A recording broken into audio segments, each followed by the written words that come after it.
Hello and welcome to this week's edition of the preview show for Chris Waller Racing's runners. We'll kick off with the $2 million Group 2 Ingham, which is obviously a time-honoured race that's been revamped in the last 2 years. Is this the second year, Chris? Second year, Charles. Yes, that's right. Used to be the Villiers Handicap over the famous Randwick Mile. But now, the Inghams have come on board. A great charity event. The Ingham Foundation putting massive money mainly into medical research out at Liverpool Hospital, which Mr. Bob Ingham was very instrumental behind setting up. Government chipped in a little bit, and the Ingham Foundation has continued to build every year, as well as the Jack Ingham family as well. That's another piece to the day. But yeah, from my side of things, what Mr. Ingham, Bob, did for me and his family, Robbie, John, Lynn, Debbie, has been second to none. It's been a great confidence boost for me, and it's great that they're putting this race day on, and we're represented with some good runners. Yeah, my word, they really put you on the map, didn't they? They did. As well as people like yourself, Charlie, as well as yourself. You up there representing us. Where are you today? I'm in HK, Hong Kong, for the international meeting.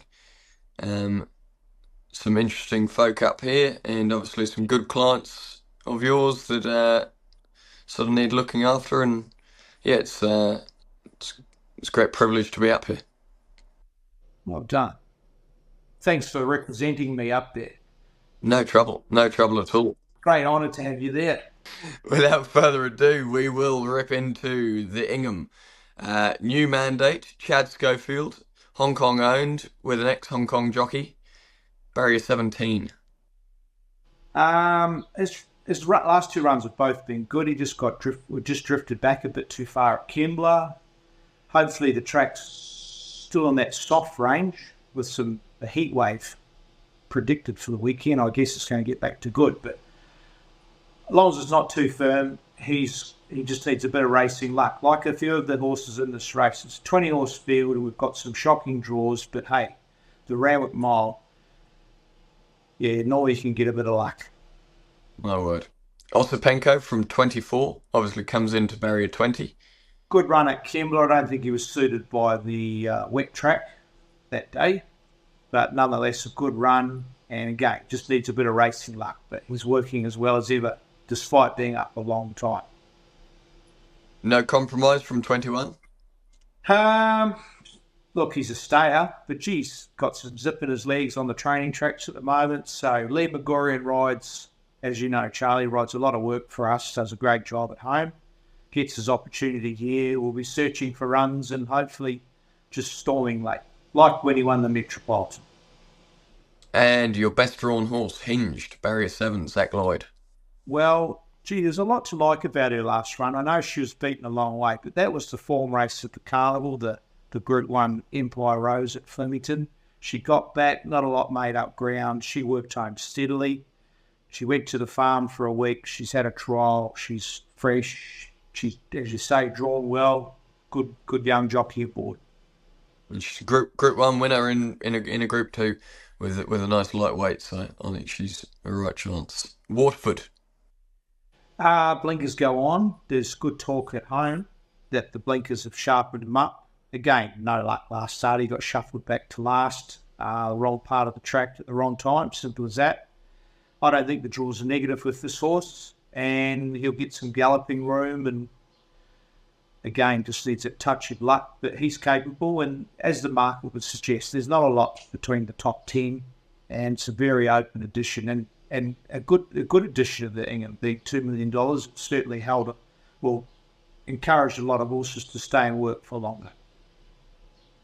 And finally, Age of Kings, barrier 8, obviously got absolutely walloped in the Golden Eagle and had no luck at all. Barrier 8, Kieran McAvoy. That's right, and the Inghams are in this ownership of this horse too, so that would be fitting. Good jockey, good weight. He's trained on nicely since that run in the Eagle. Yeah, he needs to improve and needs to adapt to Australia racing, but he brings his Royal Ascot form, he's a chance. Absolutely. And so going back up to race 2, your first runner of the day, step aside, barrier 1, National Willer. Last start winner, bit of a gap between runs. Yeah, gap between runs, but horse as well. As you say, Nash rides, offsets at 60 kilos. Just sit off the speed, have that one pounce at them late. Afterlight, barrier 2, also in on Friday night over the 1100-metre journey. She is, Charlie. Still to decide where she heads. Look, it was a good win last start. Admittedly, a lot easier race. She got the chance to dictate and control the race. Won't get the same pleasure either Friday, Saturday night. But look, I think she's capable. Saturday prize money, 160,000, is probably the deciding factor. Midweeks are on every week. The right races on Saturdays don't come around that often. So I think our market has her in the top 3. So I think we'd be leaning towards running Saturday for the prize money. Yeah, and no doubt she's the mighty Mulcaster Males tip of the week, with the half sister winning the Group 2 Sandown Guineas last week. So it's just an amazing thing buying these well-bred fillies who've got ability in their own right, and then they just enhance their own value just by standing in the box. It's quite incredible. That's right. Yeah, Blue Bloods certainly do that. Well, she was a horse that probably had good enough pedigree to get into the Magic Million sale. She's by the champion sire on Invincible. But now when you get a Group 2 winner jump in as a brother or sister, it makes her like a $750,000 horse. So pretty big deal, and yeah, still a bit more prize money to win herself. Okay, nipping down to race 6, the Max Brenner Santa Cup. Wicklow, barrier 6. Can he improve off last start?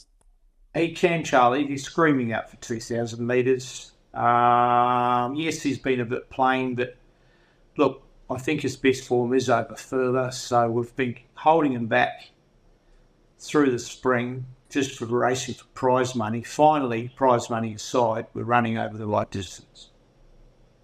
One Glass Bay, barrier 10. Disappointing to see that draw because he's, as you know, working better than anything at home at the moment. And his fresh up run at Newcastle was good. He beat an informed horse with a well-timed run. Just needs a touch of luck from that game. What's through Charlie's eyes? What do you like on Saturday? We've still got Built. Oh, Built. Built might wait for next week. But he is in here. If we do decide to run, it'll be because there's a couple of scratchings. But Bill's going really well. Drawn wide, I'd rather make the most of his form with a bit more at his favour. Okay. What do you like, Charlie? Wine Glass Bay. Oh, it's very, very boring going for a last start winner. But I think he's just absolutely flying. There'll be hot chocolates flying left, right, and centre from Max Brenner if he wins. And tell me, will you have a glass of wine? Will you get a chance to have a glass of wine in Hong Kong? Probably not. No. Dedication. Yeah, that's it. Lucky enough to have lunch with Mr. Bruce, Mr. Ian Bruce today, which will be exciting. He's obviously been a massive supporter of you, so. He has. Yeah. Send him my regards from all of the team back here at Ropes Hill. I will indeed. And everyone else in Hong Kong.